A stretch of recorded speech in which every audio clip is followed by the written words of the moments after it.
On this day in history, September 11th, 9 AD, the Battle of Teutoburg Forest ends. The Roman Empire suffers the greatest defeat of its history, and the Rhine is established as the border between the Empire and the so-called barbarians for the next 400 years.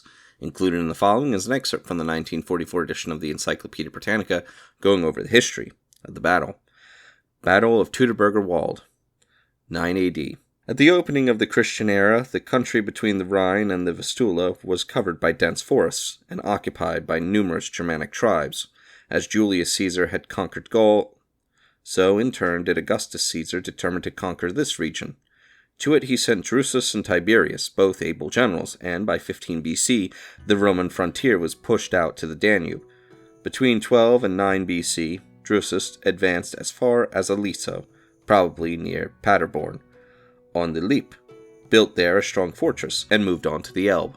Drusus dying at the early age of 30, Tiberius succeeded him in command, and having completed the subjugation of the tribes in 6 AD, he was replaced by Quintillus Varus, a man of luxurious habits and distributed by no cares.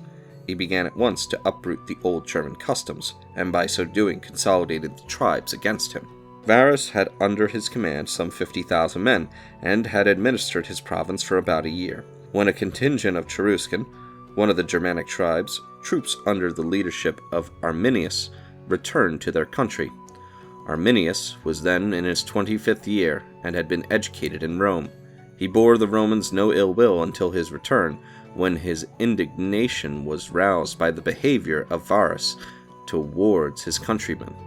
Seeing that he was powerless to strike at the Romans covered by their entrenchments, by flattery he gained over Varus, and then, in order to draw him away from the Rhinish fortresses, persuaded him to move his headquarters to the Weser. This he succeeded in doing. In the summer of 9 AD, Varus set out with the 17th, 18th, and 19th legions, some cavalry and auxiliaries, in some 12,000 men to repress a local rising arranged by Arminius. He was warned of the danger, and was urged to secure Arminius and the other Cheruscan chiefs, who, with their men, formed the rear guard of his column. Refusing to listen to these warnings, from near Minden he entered the forests, followed by an immense train, and headed for Aliso. When the head of the column had become entangled in the brushwood near the hill of Teut, now called Grotenberg, Arminius quitted the rear, and followed by his comrades, by to the main. As the Romans reached the slopes of Teutoburg, the German hordes broke in on them from all sides. So trusting and blind was Varus that at first he thought it but rough horseplay. Soon, however, he was disillusioned, and was only able to beat back the incessant assaults by moving towards an open plateau. Here he entrenched. During September 9th, he burnt the impedimenta to lighten the column. On the 10th, it was attacked again. Though Varus showed great personal bravery, he gave no orders, and his troops lost confidence in him.